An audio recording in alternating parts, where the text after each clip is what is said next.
Hello class.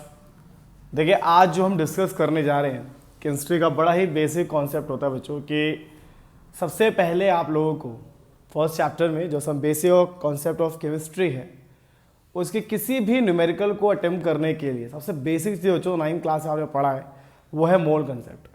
जब तक आपको मोल कंसेप्ट का टॉपिक क्लियर नहीं होगा आप इसमें molality, normality, ppm, mass percentage, ठीक है, मोल फ्रैक्शन, ऐसे करके बहुत सारे टर्म्स हैं जो ना ही सिर्फ सीबीएसई पॉइंट ऑफ व्यू से जेई और नीट में सबसे ज़्यादा वेटेज क्वेश्चंस में रहता है, लेकिन उसके लिए सबसे बेसिक चीज़ें बच्चों जो आपको पता होना चाहिए वो है मोल कंसेप्ट। तो आज मैं आप लोगों से मोल कंसेप्ट के बारे में ही डिस्कस कर रहा हूँ। आपने 9th क्लास में पढ़ा है, मैं थोड़ा सा इंट्रोड्यूस आपको कर रहा हूँ कि नॉर्मली जो भी चीज़ें 12 होती हैं, मतलब 12 मतलब एक दर्जन जो हम पढ़ते हैं 9th क्लास में अपने डेफिनेशन में सबसे पहले इसका एग्जाम्पल देखा होगा कि अगर हमारे पास 12 बुक्स हैं तो उसको एक दर्जन बुक्स कहते हैं। अगर 12 पेन है तो एक दर्जन पेन कहते हैं। मतलब एक दर्जन बेसिकली 12 के लिए ही बना दिया गया है कि कोई भी चीज़ अगर 12 है मतलब वो एक दर्जन है। ऐसा एक नोटेशन बना दिया गया है कि 12 का मतलब ही एक दर्जन होता है। In the same way students chemistry में भी एक नंबर को फिक्स कर लिया गया है जिसको एक मोल कहा जाता है एंड दैट इज 6.022 10 की पावर 23। इस नंबर को एवोगैड्रो नंबर कहा जाता है और इसी नंबर को एक मोल की फॉर्म में पहली बार डिफाइन किया गया था। आप सोचिएगा बच्चों कि साइंटिस्ट ने इतना टिपिकल नंबर ही क्यों लिया 6.02 10 की पावर 23, और भी तो कोई नंबर हो सकता था जिससे कि वो एक मोल को डिफाइन कर सकता था, लेकिन साइंटिस्ट ने एक मोल को डिफाइन करने के लिए 6.022 10 की पावर 23 जैसी बड़ी डिजिट्स को ही लिया। ठीक है, आप सोचिएगा, इसका आंसर मैं आपको लेक्चर में दूंगा कि क्यों ऐसा किया था उन्होंने। आप सोचिएगा कि एक मोल को डिफाइन करने के लिए वो जो साइंटिस्ट ने जो नंबर लिया था वो नंबर उनके लिए था 6.022 10 की पावर 23। ठीक है, वो नंबर की फॉर्म में। लेकिन आज मैं आप लोगों को एक फ्लो चार्ट बना रहा हूं बच्चों जिससे कि हम एक मोल को सिर्फ एटम्स की फॉर्म में नहीं, पार्टिकल्स की फॉर्म में नहीं, 3 फॉर्म में पढ़ने वाले। एक फॉर्म होता है बच्चों पार्टिकल्स, जिस पार्टिकल्स में आप लोगों के एटम्स आ जाते हैं, मॉलिक्यूल्स आ जाते हैं और आपके आयंस आ जाते हैं। ठीक है, पार्टिकल मतलब एटम भी हो गया, मॉलिक्यूल भी हो गया और आयंस भी हो गया। कैसे मैं मोल को पार्टिकल और कैसे पार्टिकल से मोल कन्वर्ट करूंगा ये मैं आपको सिखाऊंगा। कैसे मोल को वॉल्यूम के टर्म में पढ़ेंगे हम बच्चों। वॉल्यूम का कंसेप्ट सिर्फ एनटीपी में बनाया गया है, नॉर्मल टेम्परेचर एंड प्रेशर। जो नॉर्मल टेम्परेचर प्रेशर आप लोगों का 0 डिग्री सेल्सियस और 1 atm प्रेशर होता है। ठीक है, and 1 atm pressure atmospheric pressure कहा जाता है इसको। 0 डिग्री सेल्सियस और 1 atmospheric pressure that is normal temperature and मतलब नॉर्मल टेम्परेचर एंड प्रेशर। इस कंडीशन में ही वॉल्यूम वाले कंसेप्ट को पढ़ा जाता है। मैं आपको बताऊंगा कैसे मोल को वॉल्यूम और वॉल्यूम को मोल में कन्वर्ट किया जाता है। तीसरा जिस फॉर्म में हम इस मोल को पढ़ते हैं बच्चों ये होता है हम लोगों का and that is the mass. कैसे मोल को मास और मास से मोल बनाया जाता है ये भी आज मैं आप लोगों को बताऊंगा। तो बच्चों अगर आपको ये चार्ट याद है तो हम इस चार्ट से रिलेटेड सीबीएसई के, नीट के और जेई के तीनों पैटर्न के क्वेश्चन आप लोगों से डिस्कस करेंगे। बिल्कुल बेसिक क्वेश्चन से उठाएंगे और एक एक करके मैं आपको बताऊंगा किस तरीके से नीट में, किस तरह से जेई में इसके क्वेश्चंस पूछे गए हैं। ठीक है, तो पहले तो हमने बेस को क्लियर कर लें कि मोल को इन 3 टर्म में कैसे कन्वर्ट किया जाता है। बच्चों मोल को पार्टिकल में अगर लाना है तो हमेशा मल्टीप्लाई करना पड़ता है। किससे? उस एवोगैड्रो नंबर से जो साइंटिस्ट ने फिक्स किया हुआ है 6.022 10 की पावर 20। बच्चों सिर्फ मोल को पार्टिकल में ही नहीं, अगर आप मोल को मास में भी लाते हो तो आपको मल्टीप्लाई ही करना पड़ता है,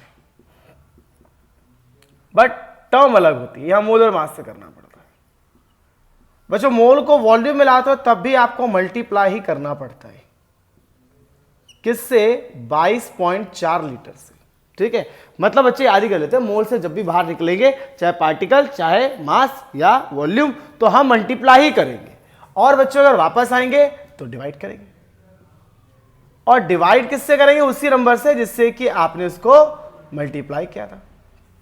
यहां भी बच्चों डिवाइड करेंगे किससे? By molar mass. यहां भी क्या करेंगे बच्चों? डिवाइड करेंगे बाय 22.4 लीटर। ये चार्ट अगर आपको याद है बच्चों तो इससे आप बहुत तरीके के क्वेश्चंस कर सकते हो, बहुत वैरायटी ऑफ क्वेश्चन कर सकते हो। इसको कहते हैं मोल पार्टिकल रिलेशनशिप, कि मोल को पार्टिकल में कैसे कन्वर्ट कर रहे हैं, पार्टिकल को मोल में कैसे कन्वर्ट कर रहे हैं। इसको कहते हैं मोल मास रिलेशनशिप, कैसे मोल को मास में ला रहे हैं, कैसे मास को मोल में कन्वर्ट कर रहे हैं। दैट्स को मोल वॉल्यूम रिलेशनशिप, कैसे मोल को वॉल्यूम ला रहे हैं, वॉल्यूम को मोल में ला रहे हैं। जैसे मैं आपको एग्जांपल के तौर पे एक क्वेश्चन बताता हूं बच्चों, इस चार्ट को यूज कैसे करना है, ठीक है। जैसे मान लीजिए मेरे पास एक पहला क्वेश्चन यहाँ लिखा हुआ है और मैं आप लोगों से पूछ रहा हूं स्टूडेंट कि calculate the mass of an atom of silver. Calculate the mass of an atom of silver.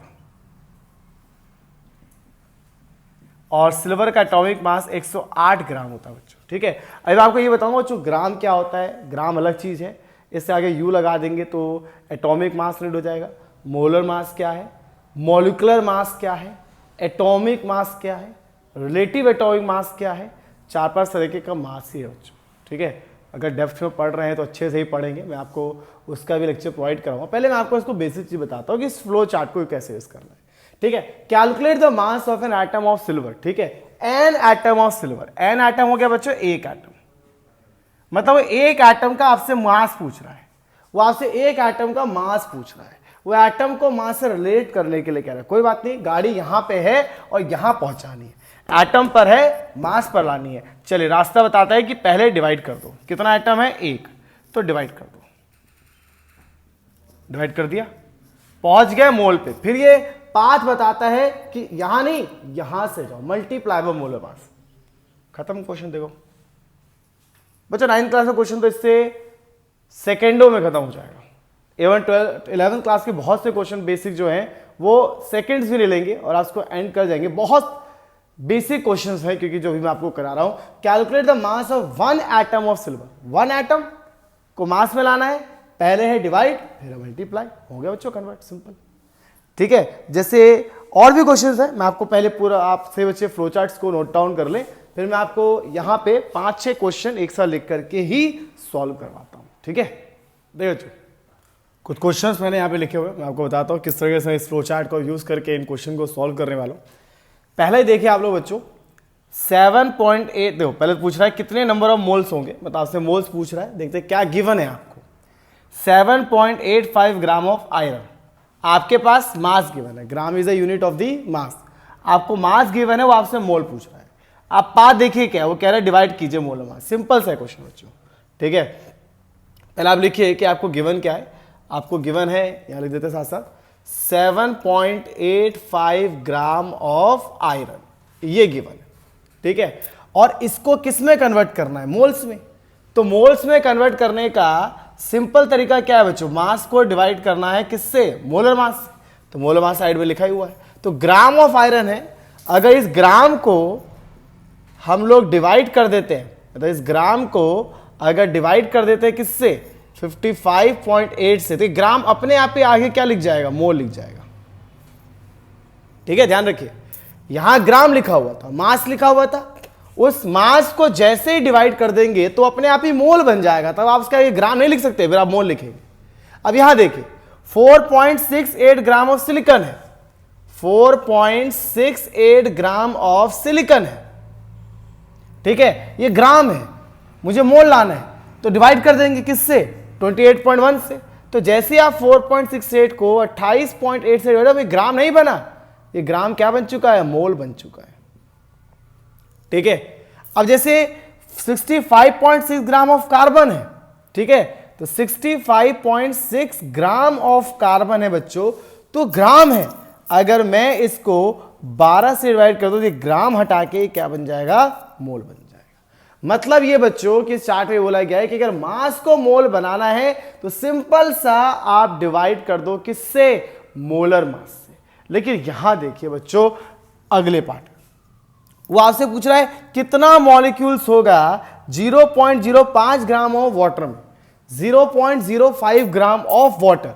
देखो यहां पे यहां करते 0.05 ग्राम ऑफ H2। बच्चों ग्राम है, सोचिए ग्राम को मुझे मॉलिक्यूल्स में लाना है, तो पहले मेरे पास पाथ क्या है, डिवाइड बाय मोलर मास। तो H2O का मोलर मास निकालना आपको आता होगा बच्चों, हाइड्रोजन का हो जाता है 1 इंटू 2 प्लस 16, 18 ग्राम हो गया। ठीक है, तो ग्राम है बच्चों, अगर मैं 0.05 को 18 से डिवाइड तो ग्राम रहेगा ही नहीं, ये क्या बन गया, मोल बन गया। मैंने कहा ना, अब मोल बन गया बच्चों, मोल किससे मल्टीप्लाई कर देंगे, एवोगैड्रो से।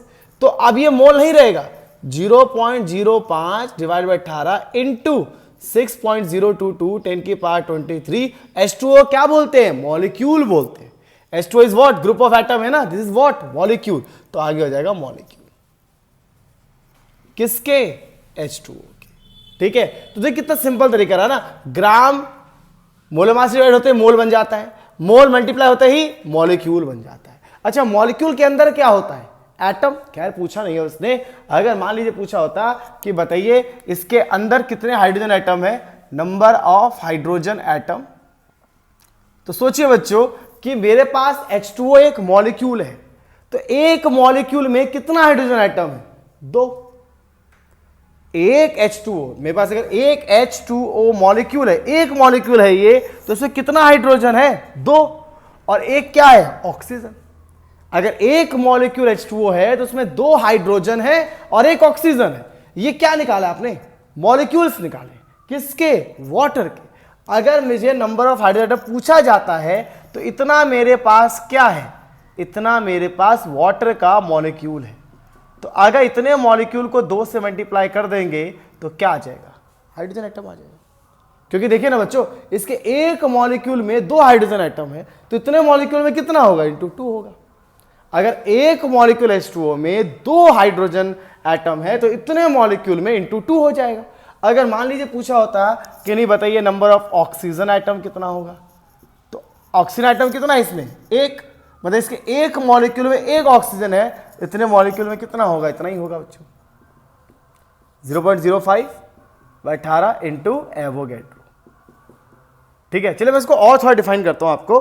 ठीक है, इसी फॉर्मूले को, जैसे मान लीजिए यहां पर ही आपसे क्वेश्चन पूछा होता कि मेरे पास 0.05 ग्राम C2H6 है, पता बच्चों क्या है आपका, ये है आपका इथेन। क्या है, इथेन। तो अगर मान लीजिए मैं आपसे कार्बन एटम पूछता हूं, तो मैंने आपको क्या सिखाया है कि सबसे पहले 0.05 ग्राम को मोलर मास से डिवाइड कीजिए। कार्बन का मास कितना होता है, 12। कितने कार्बन है, 2। हाइड्रोजन का मास कितना होता है, 1। कितना हाइड्रोजन है, 6।